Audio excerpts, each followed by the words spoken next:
Nosotros desde la Facultad de Veterinaria y de Ciencias Experimentales y desde el Instituto de Medio Ambiente y Ciencia Marina, el IMEDMAR, de la Universidad Católica de Valencia,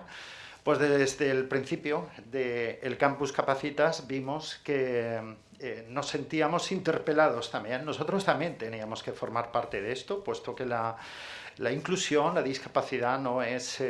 algo propio solo de psicólogos o de médicos o de terapeutas, ¿no? Sino que la gente que nos dedicamos a ciencia y somos católicos y tenemos lógicamente pues este espíritu marcado en nuestra impronta, pues entendemos que también las personas con inclusión y discapacidad pues tienen los mismos derechos que tenemos cualquiera, ¿no? Entonces ya hace algunos años pues